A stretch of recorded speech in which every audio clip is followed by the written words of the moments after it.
palavra de Deus nesta manhã, na qual Deus colocou no meu coração para que falasse para você, é sobre um Deus de oportunidade. O Deus que nós servimos é um Deus de oportunidade, um Deus que sempre está dando uma nova chance, uma nova esperança, sempre dando uma oportunidade no momento em que nós estamos vivendo, no momento triste, no momento de desespero, no momento que muitas vezes perdemos a nossa esperança, perdemos muitas vezes a vontade de viver, perdemos o rumo da nossa vida. Nós encontramos, nós lidamos, nós nos deparamos com um Deus de oportunidade, e é sobre esse Deus, é sobre a sua palavra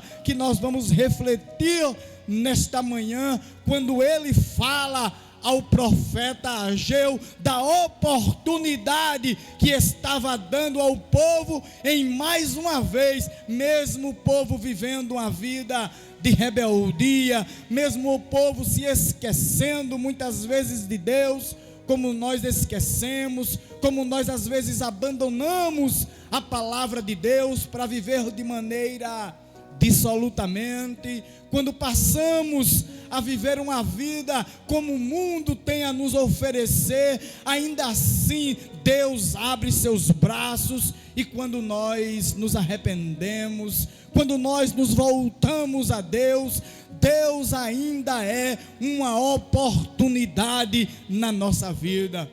Quando o mundo muitas das vezes não dá oportunidade, quando o mundo quer matar, quando as pessoas do mundo querem te devorar, querem ver tua desgraça, quando não há mais uma segunda chance, quando o mundo, pela sua rebeldia, pela sua crueldade, pelo momento que estamos vivendo de disputa, de muitos que querem simplesmente aparecer em meio à sociedade como primeiro lugar, como o único, aquele que pode, aquele que só faz, aquele que quer só para ele, orgulhoso, não dando chance para o seu próximo, para o seu amigo.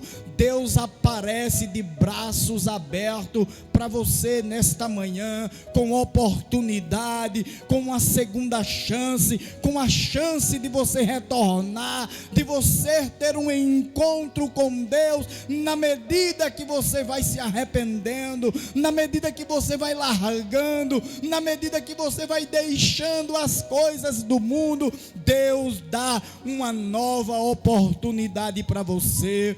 Não despreze aquilo que Deus colocou no seu coração nesta manhã.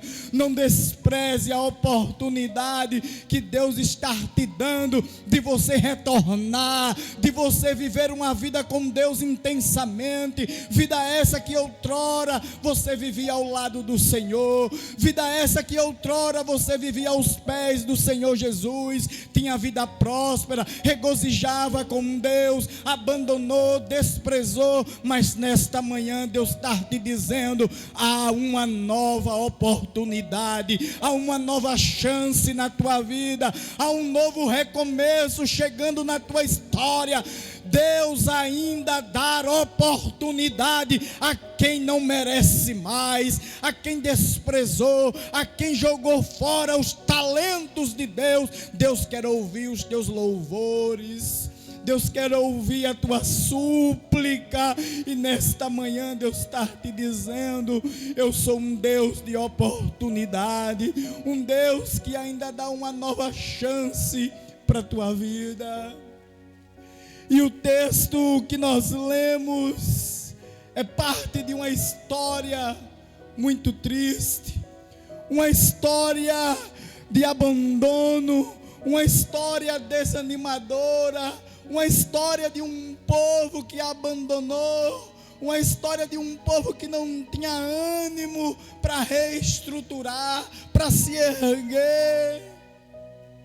É quando não se tinha ânimo para nada, é quando não se tinha ânimo para levantar, para para construir, é quando olhava um para o outro e não se tinha a capacidade de se levantar do comodismo, de tudo que estava passando diante das ruínas, diante do cenário destruidor que estava a cidade de Jerusalém.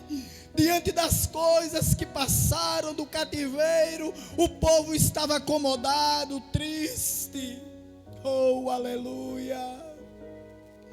É quando aparece no cenário um homem de Deus. É quando em meio a tudo isso aparece um homem tomado, cheio, enviado por Deus para falar ao povo, para dizer ao povo, para animar o povo, para encorajar o povo a erguer a cidade, a erguer o templo e a casa do Senhor. Em meio à tristeza que havia no meio da cidade, Deus levanta um profeta chamado Ageu, para que ele fortalecesse, para que ele encorajasse o povo a se levantar do comodismo, a se levantar de toda a opressão que havia sobre as suas vidas e começar a erguer a cidade, e começar a erguer o templo do Senhor. E mesmo diante da destruição, mesmo diante de muitas coisas que aconteciam na cidade, do desânimo que chegava ao povo, nós observamos que o Deus a quem nós servimos fala através do profeta, dizendo que o Espírito de Deus nunca tinha saído do meio do povo. Deus estava dizendo: ainda há uma esperança, ainda há uma chance. Quando Deus faz lembrar através do profeta, dizendo: eu nunca retirei o meu Espírito do meio de vós. Aleluia! É quando o povo começa a se erguer, é quando o povo começa a entender que desde o Egito, quando o povo foi liberto da opressão do faraó, que desde o Egito, quando Deus disse que iria tirar o povo com mão de ferro das mãos de faraó, até aqueles dias, Deus se fazia lembrar da sua promessa, que ainda há oportunidade da parte dele. E quando nós ouvimos o profeta Ageu falar da oportunidade, que o povo não temesse as consequências, que o povo não temesse a perseguição dos inimigos, nós começamos a lembrar de algo diferente. Nós começamos a lembrar da promessa, nós começamos a lembrar do pacto, da aliança que Deus fez com o povo de Israel no Egito.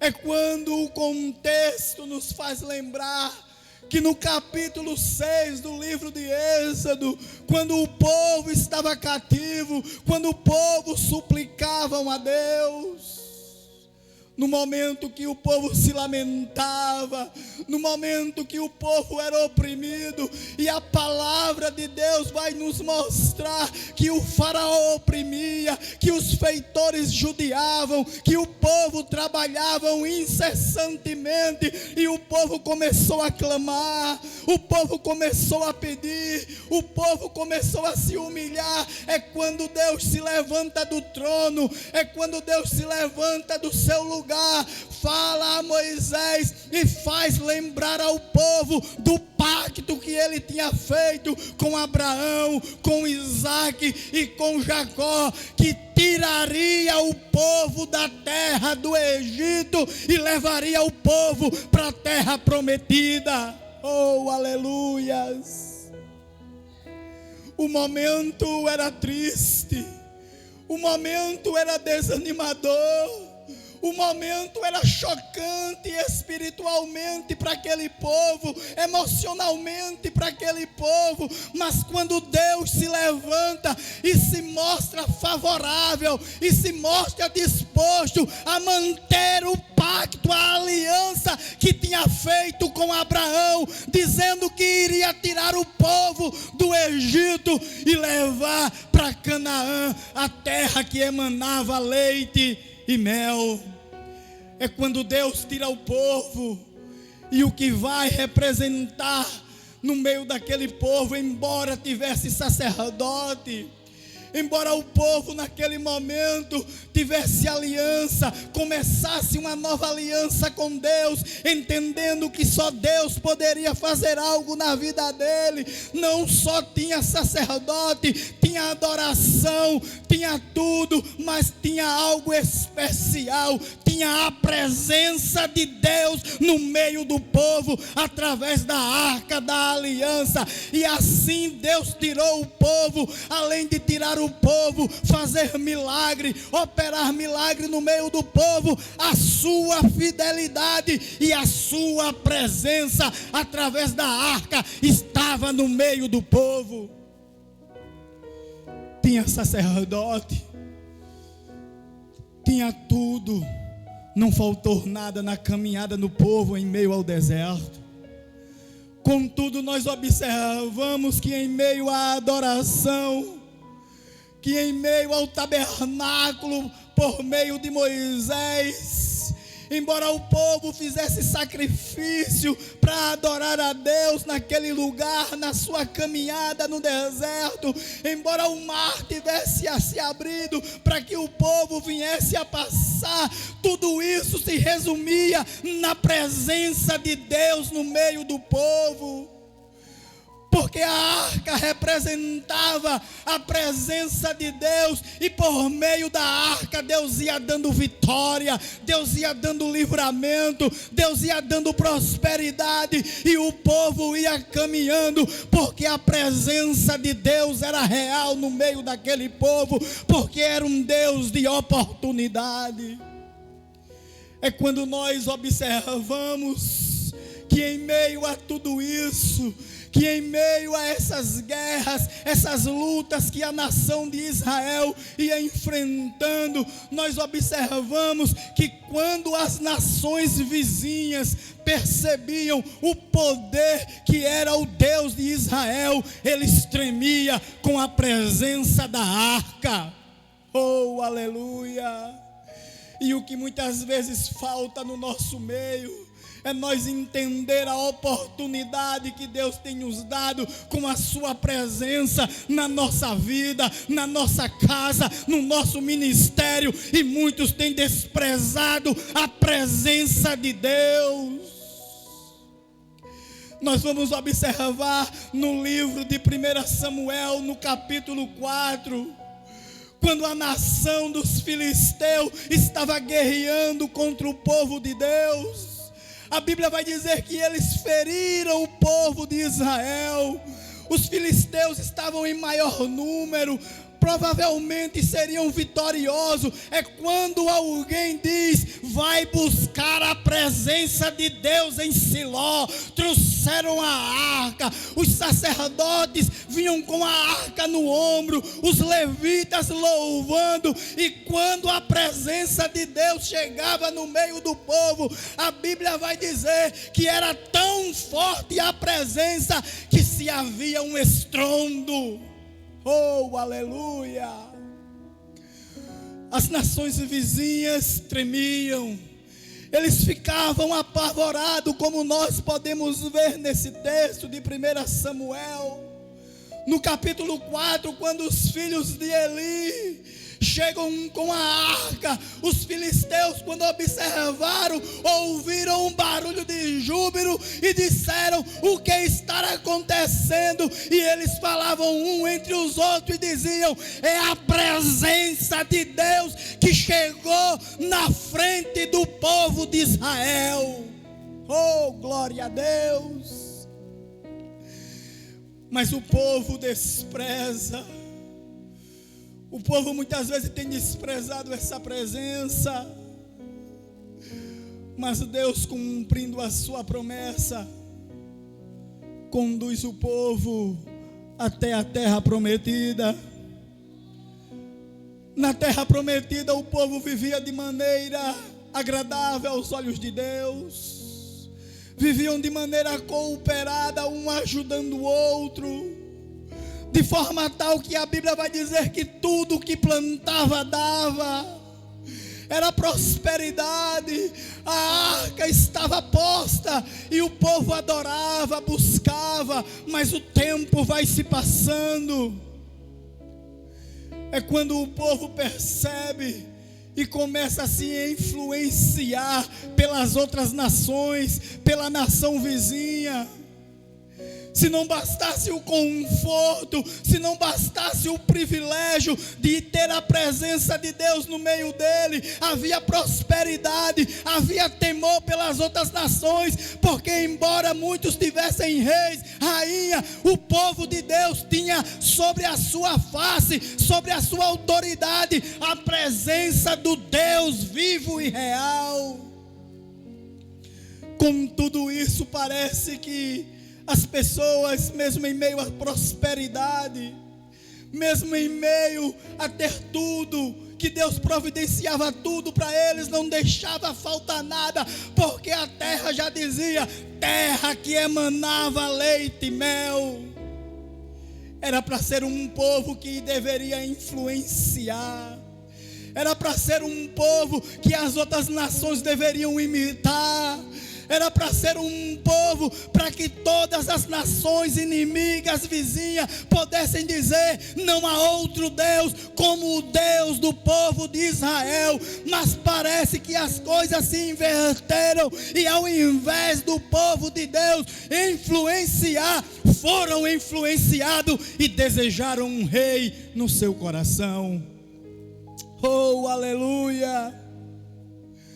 O capítulo 5 e o versículo 13 do livro de Mateus vai nos mostrar que nós somos um povo, que somos luz do mundo e sal da terra.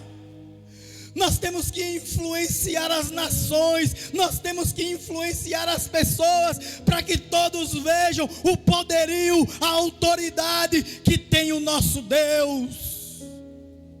Mas foi diferente naquela época, onde era para influenciar, onde era para ser liderança de um povo. O povo sentiu inveja das nações inimigas, dos caldeus, dos amalequitas, e desejaram um rei no seu coração. É quando no capítulo 8 de 1 Samuel, a Bíblia vai nos contar a triste história, quando Deus olha para o povo, e o povo fala para Samuel e diz, nós queremos um rei para nos julgar. E se nós observarmos com maior clareza, quem julgava o povo era Deus.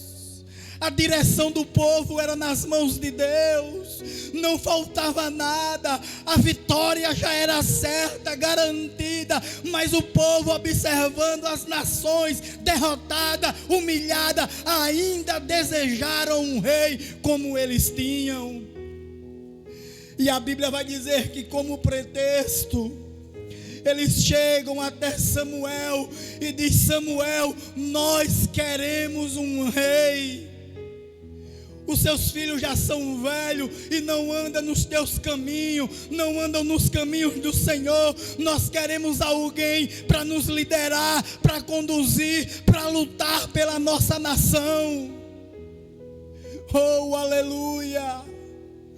Samuel percebeu a sanidade do povo, a falta de compromisso que o povo estava tendo com Deus. É quando Samuel olha para o povo, é quando Samuel diz ao povo, como pode vocês abandonarem um Deus que providenciou milagres no deserto para vocês? Como pode vocês abandonarem um Deus que tem dado prosperidade e tem sido um Deus que tem garantido vitória para vocês? Samuel vai se queixar com Deus. Samuel vai conversar com Deus, e Deus fala para Samuel: esse povo no qual você está se lamentando, esse povo não só abandonou a você, esse povo não tem abandonado a tua geração, os teus filhos, esse povo que você tem chorado, eles têm abandonado a mim, que sou o Deus deles. Eles têm me desprezado, Samuel. Mas Deus atendeu o pedido do povo.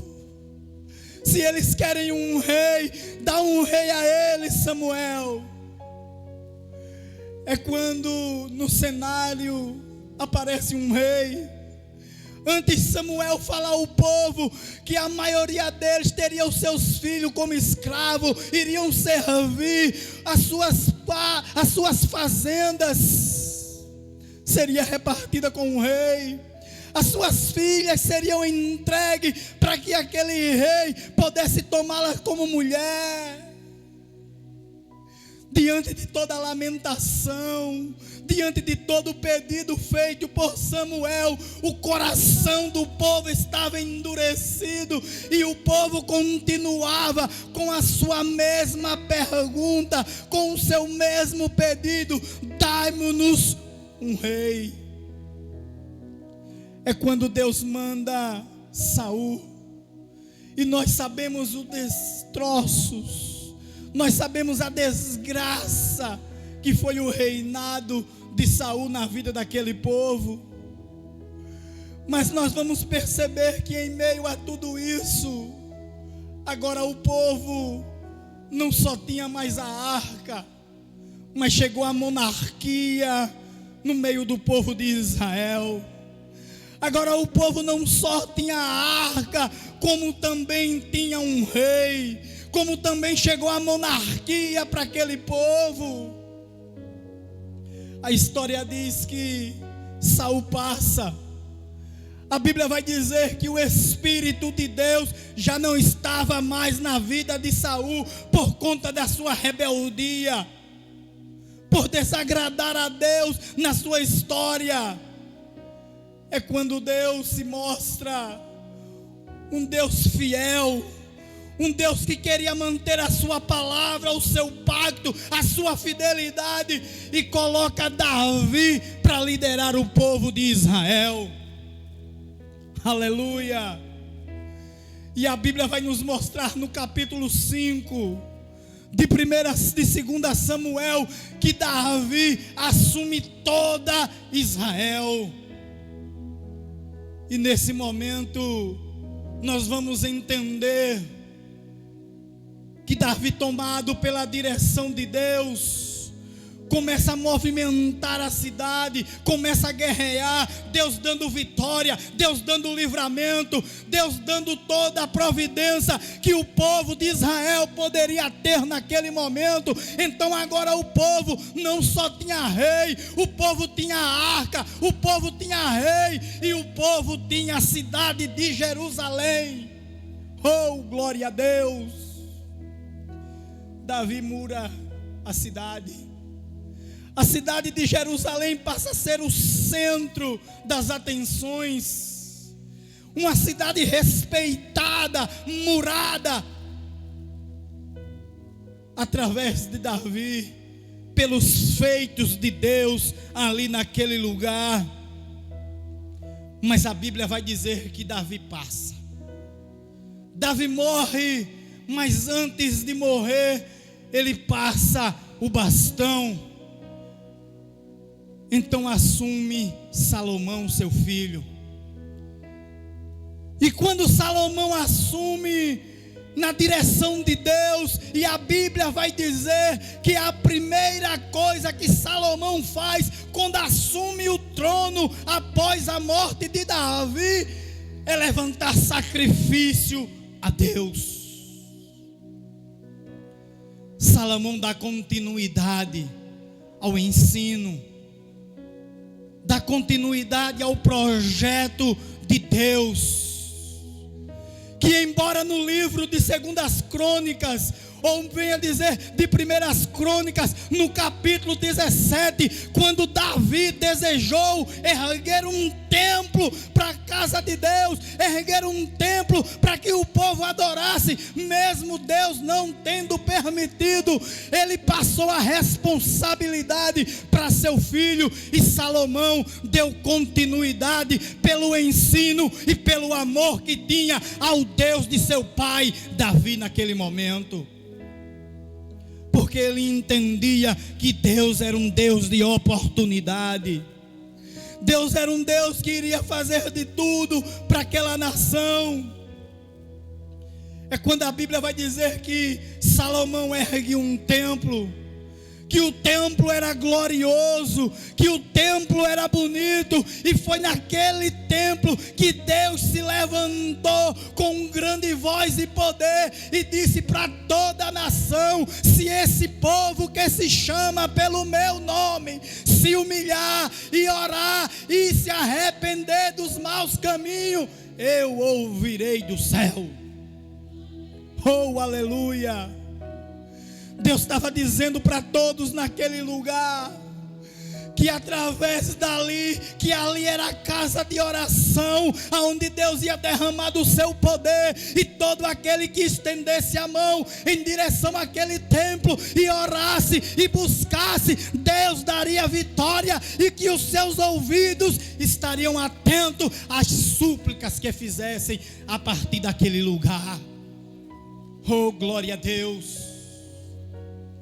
Essa história nós vamos ver no livro de 2 Crônicas, no capítulo 7, no versículo 12 em diante, quando Deus se levanta e o poder foi tão grande que ninguém entrava e ninguém saía, com o poder de Deus descendo no altar do Senhor. O tempo vai passando. O tempo vai passando e nós observamos que o povo estava orgulhoso. O povo estava motivado pela presença de Deus. Era motivo de orgulho. Era motivo de amor. O povo vinha de longe para adorar. E a Bíblia vai dizer no livro de Salmos que em meio à tempestade, em meio às tempestades de areia, em meio aos ladrões no deserto, a Bíblia diz que de passo em passo o povo adorava a Deus e vinha do norte distante para bendizer e enaltecer o nome do Senhor. Mesmo diante de toda a tribulação, mesmo diante das adversidades, da distância, dos opressores, do vento, do deserto, a Bíblia diz que era de passo em passo para glorificar a esse Deus. Contudo, nós vamos observar que o tempo passa. O comodismo diante de tudo que Deus tinha feito, diante das providências do deserto, do maná, de abrir o rio, de abrir o mar, o povo não entendeu e começaram a se acomodar diante da presença de Deus.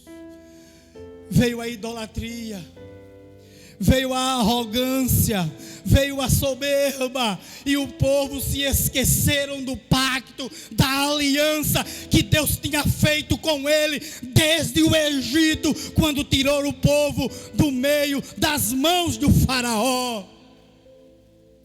Esqueceram-se de Deus. Esqueceram-se das promessas, esqueceram-se dos milagres, mas o Deus a quem nós servimos é um Deus de oportunidade, que mesmo você esquecendo, mesmo você abandonando, Deus não esqueceu do pacto, da aliança que fez com você lá no Egito. Oh, glória a Deus! É quando Deus levanta o profeta Isaías, e na sua palavra, nas suas profecias, O profeta messiânico vai pregar uma palavra de arrependimento para que o povo regressasse, para que o povo voltasse, porque ainda havia oportunidade da parte de Deus.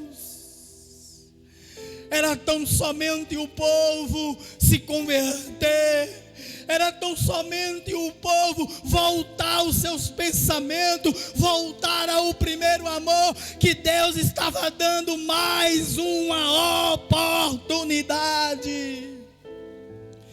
Assim como Isaías pregava, Deus está dando oportunidade para você nesta manhã e está te dizendo: volta ao primeiro amor, volta aos pés de Jesus. Ele está de braços abertos para ter um encontro contigo. Não importa o que você tem passado, Ele é Deus de oportunidade. Oh, aleluia. Contudo, nós observamos que o tempo passa, as atribulações começam a subir, as coisas começam a ficar de tal forma, e Deus falando através de muitos profetas, e o povo não se convertia. É quando Deus vai no norte e fala com Oséias. E desde o capítulo 1 do livro de Oséias, a Bíblia vai nos mostrar que Deus fala ao profeta, ao homem de Deus, e diz a ele, para que o povo de Israel entendesse: vai no prostíbulo, vai no lugar que ninguém dá crédito, toma uma prostituta para ti, para o povo entender como tem feito comigo esses anos todos. Ele toma aquela mulher por sua esposa. Oséias vai no prostíbulo e pega uma mulher que não tinha nome, não tinha esperança, vivia dissolutamente, mas Deus disse: é para você amar. A Bíblia vai dizer que ele tem filhos com aquela mulher. A Bíblia vai dizer que ele amou aquela mulher, fazendo assim como Deus tinha mandado. Deu um nome, deu esperança, deu alegria, deu conhecimento, falou de Deus. Mas com o tempo, no capítulo 3 de Oséias, a Bíblia vai dizer que ela volta ao prostíbulo de onde tinha sido tirada, volta às práticas antigas, ao pecado, a viver dissolutamente, mesmo Deus tendo providenciado, mesmo ela tendo um marido que não lhe faltava nada, veio o desejo no seu coração de se prostituir e de abandonar a providência do seu esposo. É quando Deus fala a Oséias e diz a ele: vai lá, vai no prostíbulo aonde ela está e ama mais uma vez como você nunca amou. Oh, aleluia. Deus estava dizendo para ele: diz ao meu povo, mostra ao povo de Israel que assim como ele nos abandonou, que assim como ele tem me abandonado, eu estou dando mais uma oportunidade e eu não deixei de amá-los. Eu ainda amo esse povo. Traz eles de volta, Oséias. Diz a eles que eu ainda o amo. E ainda o amo mais, cada vez mais. Diz ao povo que se arrependa, que a tua história sirva de lição, para que o povo se volte, porque eu ainda sou um Deus de oportunidades. É quando o povo não se dar conta da providência de Deus, desprezam a Deus, desprezam a providência de Deus. É quando Deus, diante de tudo isso, diante do desprezo, entrega Israel nas mãos dos caldeus, nas mãos dos babilônicos. Então começa o sofrimento, começa um momento de derrota no meio do povo. São 70 anos de sofrimento, angústia, onde o povo não cantava mais, onde o povo não louvava mais, pela sua rebeldia, pela sua idolatria, mas ainda há esperança e oportunidade da parte de Deus. É quando Deus levanta um profeta, um jovem chamado Jeremias, que não foi com os presos, com os cativos para a Babilônia, ficou em Israel, em meio às ruínas, em meio aos destroços. Deus fala com Jeremias e diz a ele: ainda há oportunidade para esse povo. Ninguém dava crédito àquele lugar, desprezado, as ruínas, mas Deus falou através de Jeremias, dizendo ao povo: investe nessa cidade, investe nessa terra, porque ainda há esperança da parte de Deus, ainda há oportunidade. E Jeremias começou a falar: investe nessa terra, porque aqui ainda é terra de Deus. E no capítulo 32 do livro de Jeremias, nós vamos observar a súplica, o clamor, a ponto de mandarem prender Jeremias por causa da palavra de oportunidade da parte de Deus. Passaram-se os anos, o povo começou a entender a necessidade, começou a entender que o melhor lugar que eles viviam era em Jerusalém. É quando no capítulo 37, ou melhor dizendo, no capítulo 137 dos Salmos, a Bíblia vai dizer que o povo levantou, que o povo começou a clamar, que o povo naquele dia não foi trabalhar, que o povo naquele dia acordaram indisposto para o trabalho, foram para a beira dos rios, lá na Babilônia, e começaram a chorar, lembrando de Israel, lembrando de Jerusalém, lembrando de Sião, lembrando de Deus. Começaram a chorar, começaram a clamar, começaram a suplicar, e nós vemos o lamento do povo na beira do rio, na Babilônia. Os instrumentos pendurados, a arca pendurada, as harpas penduradas, o povo da Babilônia zombando, mangando, maldizendo: eu quero ver vocês louvarem agora, cativos aqui na Babilônia. O povo triste chorava, o povo triste se lamentava. É quando alguém cheio do poder de Deus começa a suplicar neste mesmo capítulo 137 do livro de Salmos, e começam a dizer: meu Deus, que a mão direita não veja a tua destra, que os meus olhos não possam contemplar, se eu não te adorar, se eu não tocar os teus instrumentos nesta manhã, neste dia, lembrando dos cultos de adoração ao meu Deus.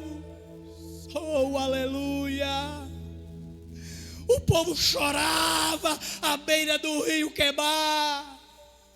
É quando Deus lembra de Ezequiel. Ezequiel era um homem cativo que estava na Babilônia. Ezequiel tinha sido um dos levados cativos em meio àquela dificuldade, em meio à destruição, em meio aos destroços. É quando Deus se mostra na vida de Ezequiel e diz: Ezequiel, o meu povo está lamentando, o meu povo está chorando, o meu povo está dizendo que eu esqueci, que abri covas, que eles vão permanecer no exílio. Diz ao meu povo, Ezequiel, que eu ainda o amo. Diz ao meu povo, Ezequiel, no capítulo 1, Ezequiel chorava à beira do rio Quebar, e Deus diz: Ezequiel, ainda há esperança para o meu povo, ainda há oportunidade. Nós sabemos que não está fácil, nós sabemos que está difícil, mas Deus se levanta em meio a essa tribulação, doenças, pragas, aonde muitos têm ficado reclusos na sua casa, no seu lar, onde muitos têm se levantado, chorado, por não mais adorar a Deus. Muitos que estão cativos porque desobedeceram a Deus. É quando Deus fala a Ezequiel, diz: o meu povo que se arrependa, que eu vou abrir as sepulturas e vou levar eles de volta para Jerusalém. É quando nós observamos os planos de Deus, não pode ser frustrado na tua vida. É quando nós observamos que a fidelidade de Deus é imensa nas nossas vidas. É quando Deus faz lembrar do seu pacto, da sua aliança, daquilo que Ele prometeu. E quando no livro de Esdras, no capítulo 1 e no versículo 5, para se cumprir a profecia que Jeremias tinha falado ao povo, que Deus ia levantar alguém e libertar o povo do cativeiro da Babilônia. É quando tomado por Deus, é quando direcionado por Deus, e a Bíblia vai dizer que nasce no coração do rei Sírio, rei da Pérsia, que enviasse o povo para Jerusalém.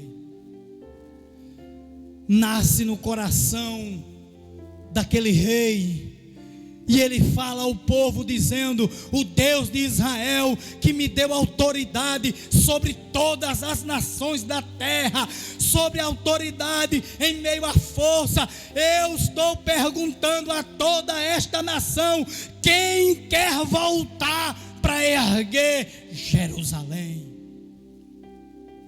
E o Espírito de Deus que estava em meio ao povo, e o espírito de temor que havia entre o povo, se levanta homens, sacerdotes, pegam suas harpas, pegam seus instrumentos, começam a cantar, começam a louvar, se levantam e vão seguindo até Jerusalém. Mas voltar não é fácil. Quando se fala em voltar para a prosperidade, é muito fácil. Voltar para um lugar que você está passando por um momento difícil e voltar para os seios, para um lugar, para a sua casa onde tem conforto, é muito fácil. Mas sair de um lugar onde muitos já estavam acostumados com as vendas e até com a prosperidade que havia na Babilônia, seria muito difícil. Voltar para as ruínas, para as desgraças, para o templo que tinha sido queimado, destruído, derrubado pelos babilônicos, por causa da rebeldia, por causa da idolatria do povo de Israel, não é fácil. Voltar para as ruínas seria uma decisão difícil. Mas a história vai nos contar que entre os judeus e os escravos que haviam naquele lugar, 50.000 homens determinados a levantar a cidade e o templo, voltaram até Jerusalém. Mas chegando em Jerusalém, encontraram as ruínas, desanimaram, ficaram naquele lugar sem ter direcionamento, não sabiam o que fazer, se acomodaram. O profeta Esdras vai dizer que se passaram 7 meses e o povo não tinha feito nada, e o povo não tinha construído nada. É quando Deus motiva o povo, é quando Deus fala através do profeta Ageu ao governador Zerobabel daquela cidade e ao seu sacerdote Josué, dizendo: vamos erguer a cidade, vamos erguer o templo. Deus está dando oportunidade. Oh, aleluia! Deus se levanta através do profeta Ageu e diz: se motivem, Deus está com vocês. O Espírito Santo de Deus, que um dia Ele colocou ainda no Egito, Deus não retirou do meio de vós. Não temas, não temas a opressão do povo, não temas a opressão daqueles que querem te matar. O Espírito de Deus é com vocês e está no seu meio.